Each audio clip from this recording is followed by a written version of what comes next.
warahmatullahi wabarakatuh. Perkenalkan, saya Winanda Wahana Warga Dalam. Saya merupakan salah satu dosen di Prodi Akuntansi Manajerial Politeknik Negeri Batam. Pada kesempatan yang berbahagia ini, saya akan menjelaskan salah satu mata kuliah yang saya ampu, yaitu mata kuliah Akuntansi Keuangan Menengah. Sebagai seorang dosen, saya telah menerapkan Tridharma Perguruan Tinggi, yaitu salah satunya adalah pengajaran. Dalam sistem pengajaran yang saya anut selama ini yaitu sistem delivery, interaction, dan assessment. Delivery sendiri merupakan bagaimana cara saya menyampaikan materi yang saya berikan agar dapat diterima oleh mahasiswa dengan baik. Sedangkan interaction merupakan interaksi antara saya dan mahasiswa dalam melakukan pembelajaran agar capaian pembelajaran dapat tercapai. Dan yang terakhir adalah assessment. Assessment merupakan pemberian tugas kepada mahasiswa guna mengukur kemampuan mahasiswa itu sendiri. Dalam hal ini saya lakukan secara objektif kepada mahasiswa. Saya akan menjelaskan mengenai mata kuliah yang akan saya bawakan, yaitu Akuntansi Keuangan Menengah. Karena mata kuliah ini berada di semester 3 dan terbagi menjadi 2 sesi teori dan 2 sesi praktek. Mata kuliah ini terbagi menjadi 14 minggu, di mana terdapat ujian tengah semester dan ujian akhir semester. Dan juga terdapat kuis dan tugas yang saya berikan selama pembelajaran. Mata kuliah ini merupakan mata kuliah wajib di program studi akuntansi manajerial. Mata kuliah ini dirancang untuk memberikan pemahaman kepada mahasiswa tentang conceptual framework dan accounting standard, cash basis versus accrual basis, income statement, statement of financial position, statement of cash flow, receivable, dan cash control, current liabilities, non-current liabilities, dan equity. Tujuan dari mata kuliah ini adalah mahasiswa mampu memahami conceptual framework and accounting standard, menentukan cash basis dan accrual basis, menyusun income statement sesuai standar akuntansi keuangan, menyusun statement of financial position, menyusun statement of cash flow, mengklasifikasikan receivable, mengklasifikasikan current liabilities, mengklasifikasikan non-current liabilities, mengklasifikasikan equity, dan terakhir menyusun laporan keuangan perusahaan manufaktur dan mampu menganalisa laporan keuangan dengan rasio keuangan.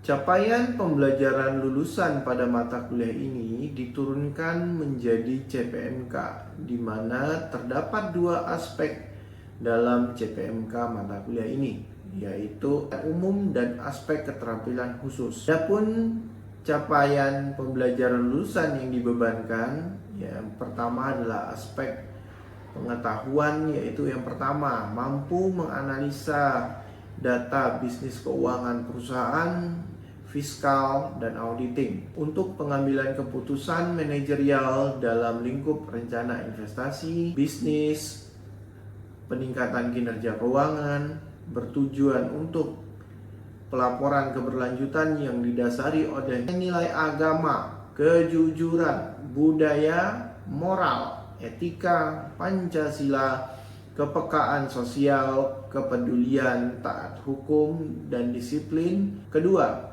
mampu menganalisa informasi keuangan yang diperoleh dari sistem akuntansi digital guna merumuskan strategi bisnis yang berkelanjutan dan kompetitif yang didasari oleh nilai agama, kejujuran, budaya, moral, etika, Pancasila, kepekaan sosial, kepedulian, taat hukum, dan disiplin. Untuk aspek khusus, yaitu pertama, mampu menganalisa pengetahuan teknik keahlian dan teknologi terbarukan di bidang akuntansi keuangan dan akuntansi manajemen, perpajakan, auditing, dan sistem informasi akuntansi. Kedua, mampu menganalisa konsep, desain, sistem proses yang memenuhi kebutuhan tertentu untuk masalah teknik akuntansi, akuntansi manajemen, perpajakan, dan sistem informasi secara luas dan sesuai dengan disiplin ilmu. Ketiga, mampu bekerja sama dalam kelompok atau teamwork dengan menerapkan fungsi secara efektif sebagai anggota atau sebagai pemimpin tim teknis dan mampu menyajikan laporan terkait kegiatan tersebut. Keempat, mampu mengkomunikasikan informasi keuangan, perpajakan, akuntansi manajemen, dan sistem informasi secara kompleks kepada stakeholder dengan cara yang mudah dipahami. Dalam dukungan kegiatan pengajaran selama ini di kelas saya menggunakan berbagai literatur, buku elektronik, dan standar akuntansi keuangan atau disebut PSAK. Untuk mendukung materi-materi yang saya jelaskan di kelas, guna mendukung yang saya bawakan, saya menggunakan model delivery yang saya sampaikan selama proses pengajaran yang selama ini saya laksanakan. Adapun aspek interaction yang saya terapkan adalah Student Learning Center. Ini merupakan pembelajaran yang terpusat pada mahasiswa sehingga dapat dikembangkan minat dari mahasiswa tersebut menjadi lebih aktif, kreatif, dan inovatif. Selain itu, pembelajaran yang saya bawakan adalah pemaparan materi di dalam kelas dengan memberikan pertanyaan kepada mahasiswa agar meningkatkan pemahaman mahasiswa dan meningkatkan minat belajar mereka, dan juga berdiskusi mengangkat isu-isu terkini yang juga dapat meningkatkan keinginan mahasiswa untuk mencari tahu sendiri. Kemudian menggunakan pembelajaran berbasis project atau project based learning atau biasa disingkat dengan PBL. Adapun untuk mendukung kegiatan PBM yaitu menggunakan platform e-learning yang saya gunakan di mana mahasiswa mengerjakan kuis dan mengumpulkan tugas yang telah saya berikan atau dosen memberikan dan melihat materi di kelas dan latihan yang akan dibahas minggu depan. Itulah model interaksi yang selama ini saya gunakan. Selanjutnya pada aspek asesmen, aspek ini selama ini saya lakukan yaitu penilaian kepada mahasiswa secara objektif untuk mengukur kemampuan mahasiswa itu sendiri. Adapun poin penilaian yang saya terapkan setelah saya sampaikan pada saat RPS atau pada saat minggu pertama. Proses tersebut saya sampaikan dengan harapan mahasiswa dapat mengetahui proses penilaian yang saya lakukan. Demikian pemaparan 3 aspek yang saya lakukan selama proses pengajaran yaitu delivery, interaction, dan assessment.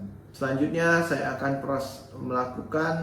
sampaikan proses pengajaran yang saya lakukan di dalam kelas secara tatap muka, di mana mata kuliah yang akan saya jelaskan adalah akuntansi keuangan menengah dengan materi piutang. Demikian penjelasan saya. Assalamualaikum warahmatullahi wabarakatuh. Selamat menyaksikan video pembelajaran saya. Assalamualaikum warahmatullahi wabarakatuh. Waalaikumsalam warahmatullahi wabarakatuh. Oke, mungkin sebelum kita mulai ada baiknya kita berdoa menurut agama dan kepercayaan masing-masing. Berdoa dimulai.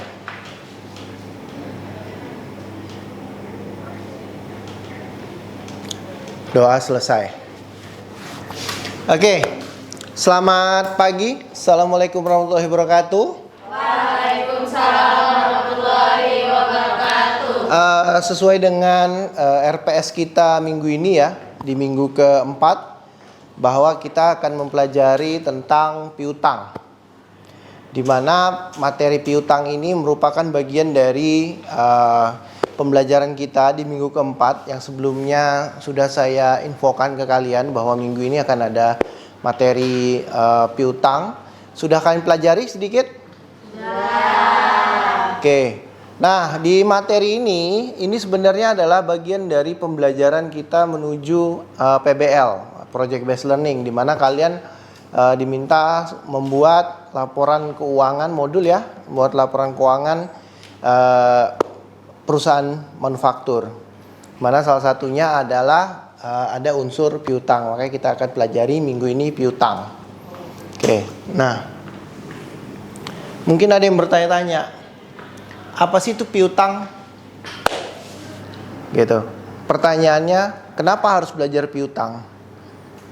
Nah, itu adalah pertanyaan-pertanyaan yang mungkin kalian akan terjawab di materi minggu ini. Yaitu di mana tujuan kita adalah mendefinisikan apa sih piutang, menjelaskan masalahnya, menjelaskan masalah akuntansi terkait dengan penilaian piutang itu sendiri. Lalu kita bagaimana menjelaskan akuntansi berkaitan dengan penilaian wesel tagih. Oke. Nah,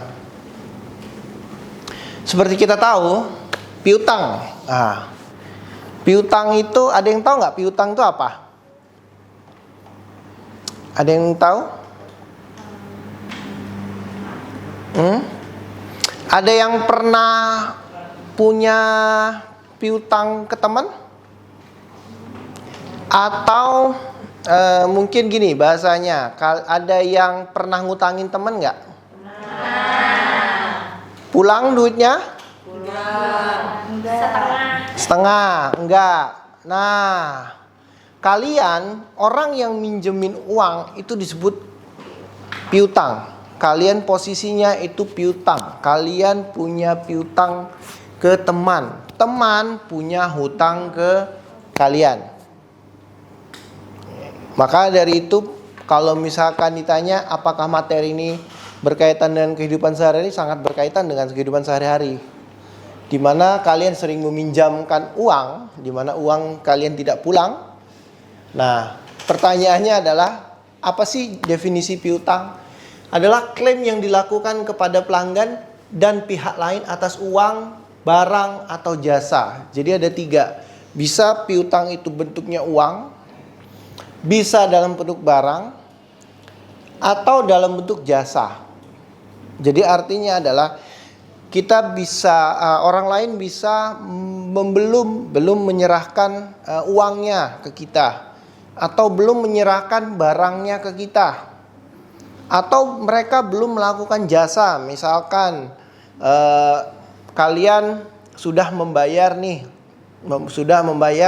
jasa perbaikan AC misalkan ya, orangnya belum datang. Nah, kalian itu anggapnya sebagai piutang. Karena jasa yang mereka ini belum kita dapatkan. Oke, lalu piutang itu ada 2. Ada bentuknya lisan dan ada tertulis. Maksudnya apa, Pak? Lisan itu yang seperti kalian lakukan nih. Tadi kalian pinjam uang, uangnya nggak balik, maka sebetulnya itu disebut dengan piutang dagang atau piutang. Nah, ada yang kedua. Yang kedua adalah yang tertulis. Tertulis di sini maksudnya adalah bukan hanya tertulis ini, tapi dia perjanjian kontrak. Oke, sesuai dengan kesepakatan kontrak. Maka disebut dengan notes atau wesel. Dan wesel ini biasanya dikeluarkan oleh perusahaan. Ketika mereka mau mendapatkan dana segar, mereka mengakuinya sebagai hutang, kita mengakui sebagai piutang. Nah, lalu kalau kita bicara piutang, maka ada beberapa piutang non usaha. Yang pertama uang muka untuk pejabat, gitu ya. Ada uang muka ke anak perusahaan, mungkin dia ngasih ke bentuk uang. Terus ada deposit yang kalian, misalkan kalian ngekos, mungkin ada deposit. Kalau kalian ngekos ya, ada deposit berapa? Misalkan 2.200.000. Nah, itu adalah piutang bagi kalian. Nanti harusnya kalau secara ini selesai ngekos kalian diambil lagi uangnya. Lalu ada piutang dividen. Nah, ini yang ketika investor sudah menyetorkan dana, mereka dapat sebagian dari dividen. Nah, ini nanti sebenarnya kalian akan pelajari juga lebih lanjut di semester 5 dan semester 6. Kalian akan belajar analisa laporan keuangan, di mana akan pelajari tentang dividen. Lalu ada klaim perusahaan asuransi untuk korban tertanggung. Nah ini contoh ini ya, kalau misalkan nih amit-amit kalian kayak BPJS Ketenagakerjaan gitu ya, BPJS Ketenagakerjaan tuh belum membayarkan ke kalian uang ganti rugi. Nah maka itu disebut piutang bagi kalian. Lalu ada pengakuannya. Pengakuannya kalau kita bicara piutang itu bagian dari transaksi pendapatan dan itu pasti. Terus prinsipnya adalah kapan diakui sebagai piutang? Ketika pendapatan atau perusahaan itu memenuhi kewajiban kinerjanya. Bisa berupa barang atau jasa, namun pelanggan belum menyerahkan uangnya. Itu prinsipnya. Oke, ketika perusahaan sudah menyerahkan barang, namun pelanggan belum menyerahkan uangnya, maka disebut dengan piutang. Tuh. Nah, contohnya seperti ini. Lululemon Athletica Ken itu menjual pakaian yoga kepada Jennifer dengan harga 100 secara kredit. Pakaian tersebut dianggap telah diserahkan terimakan apabila Jennifer telah memperoleh kendali atas pakaian tersebut atau barangnya itu uangnya atau barangnya yoga tadi itu sudah diserahkan ke pelanggan. Oke. Ketika kendali ini terjadi, maka Lululemon harus mengakui timbulnya piutang pendapatan dari penjualan. Maka kalau kita jurnalkan, debitnya adalah account receivable, kreditnya adalah sales revenue sebesar 100. Nah, seperti itu. Maka terus lalu apabila terjadi mereka dibayarkan atau si Jennifer ini membayar, maka jurnalnya adalah ini terbalik nanti. Account receivable-nya di kredit akan berkurang dan debitnya adalah cash sebesar 100. Oke. Nah, kalau kita bicara itu indikatornya adalah Lululemon berhak atas pembayaran dari pelanggan. Betul, karena dia sudah menyerahkan yoga tadi, barang yoga tadi. Lululemon juga memberikan hak legal kepada pelanggan. Tadi betul, sudah menyerahkan atas kendalinya. Lululemon telah mentransfer kepemilikan fisik barang, tadi sudah diserahkan. Lalu tidak lagi memiliki resiko manfaat signifikan atas kepemilikan, enggak. Karena kan sudah diserahkan, maka tanggung jawab selanjutnya apabila barang itu rusak atau apa, itu tanggung jawabnya adalah si Jennifer atau pelanggan. Oke, lalu Jennifer telah menerima aset. Kalau dalam hal ini adalah yoga tadi, yaitu. Nah, lalu kalau kita bicara pengukuran definisinya harga transaksi adalah jumlah yang diharapkan oleh perusahaan untuk diterima dari pelanggan. Itu harga transaksi. Oke, harga transaksi berarti bisa beda-beda Pak, bisa. Karena kembali lagi ini kan tergantung dari kesepakatan antara penjual dan pembeli. Ketika tertulis misalkan ke pasar nih, penjual mengatakan, "Pak, harganya 2.000 per kilo." Misalkan bawang putih ya, bawang putih 2.000 per kilo. Ternyata ada mak-mak nih ya suka nawar, nggak mau 2.000 kemahalan, mintanya 200 perak, kebangetan gitu ya. Terus akhirnya debat-debat, akhirnya selesai di 1.800 misalkan.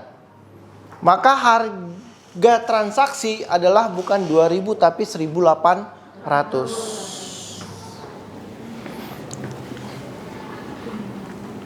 Nah, lalu ada kita diskon dagang. Nah, ini yang disukai oleh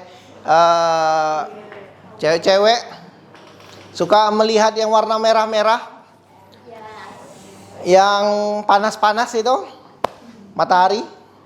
Nah, yang warna-warna merah itu disebut diskon dagang.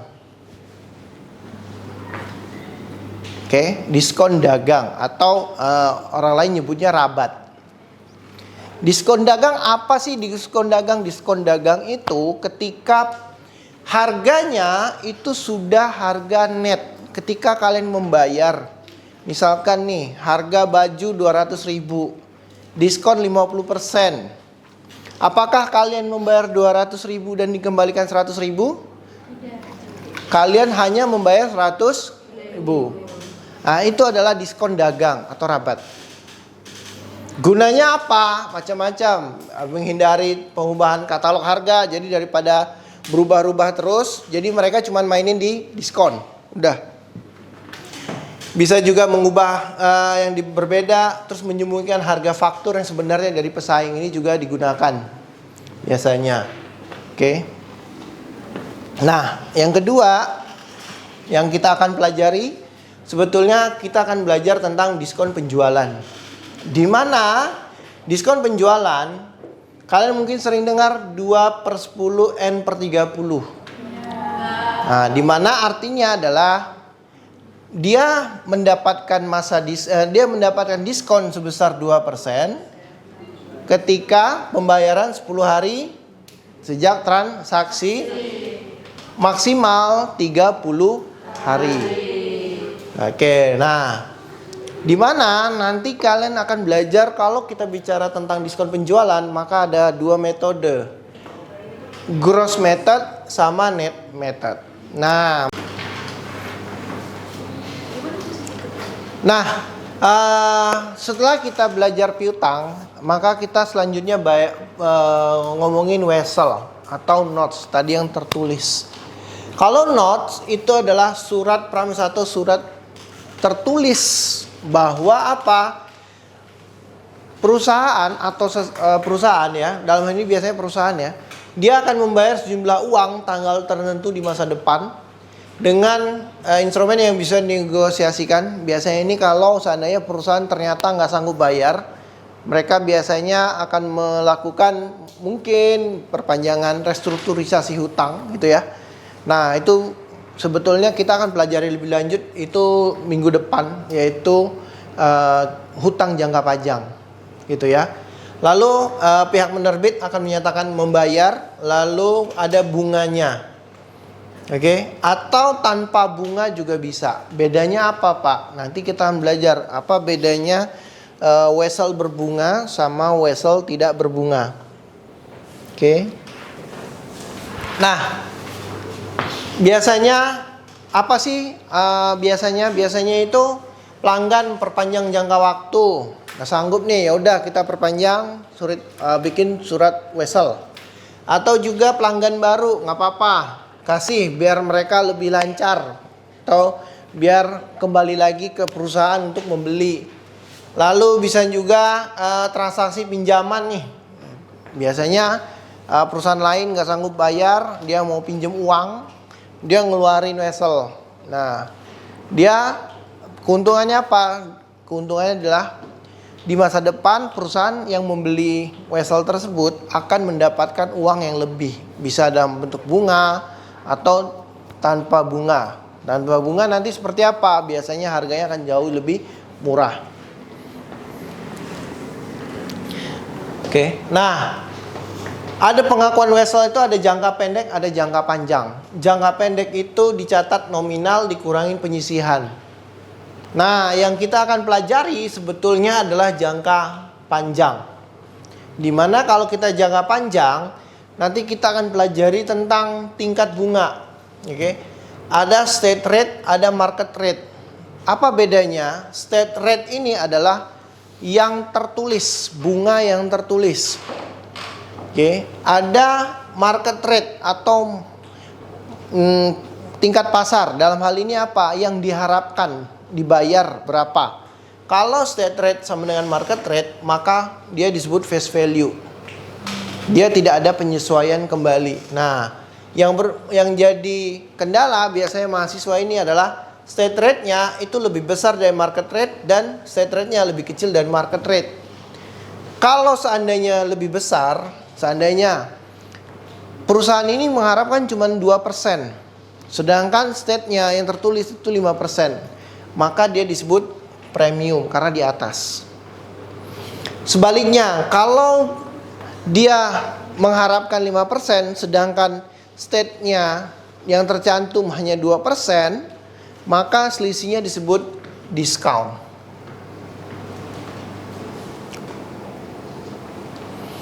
Oke, nah ini contoh Begelo meminjamkan uang standing via import sebesar 10.000, terus mendapatkan 10.000 wesel 3 tahun dengan bunga 10% per tahun. Tingkat bunganya adalah resiko adalah 10%. Nah, prinsipnya dia akan mendapatkan uang prinsipal, oke, selama 3 tahun, oke, 10.000.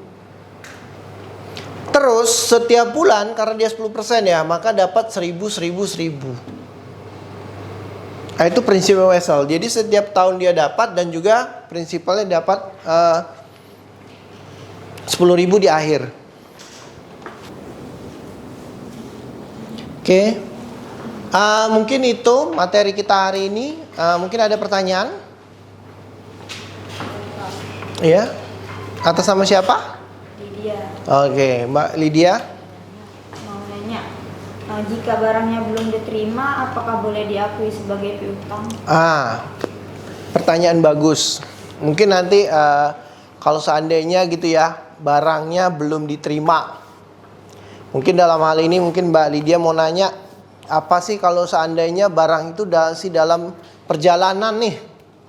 Masih dalam perjalanan tapi apakah sudah dikirim tapi belum nyampe nih, kayak misalkan kita dari Indonesia ke Jepang atau segala macam ya, atau dari Jepang ke sini. Nah, barangnya apa boleh diakui atau enggak kalau di perjanjiannya mengatakan bahwa mulai dari gudang sana, pelabuhan sana sudah diakui kita, maka boleh diakui sebagai piutang. Kalau seandainya perjanjiannya adalah barang itu baru diakui sebagai milik kita kalau sudah nyampe gudang kita.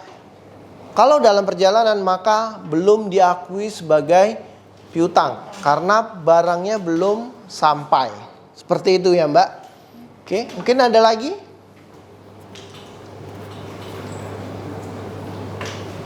Mungkin nggak apa-apa? Ya?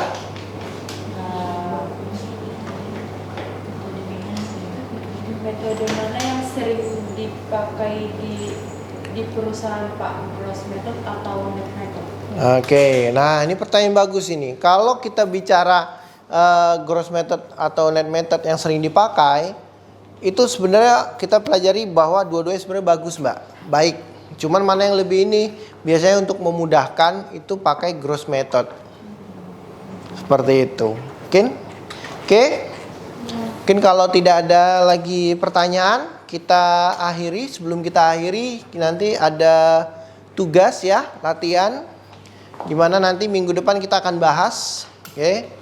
Dan juga jangan lupa kita minggu depan kuis ya. Oke. Mungkin cukup dari saya. Sebelum kita akhiri, kita berdoa. Menurut agama dan kepercayaan masing-masing, berdoa dimulai.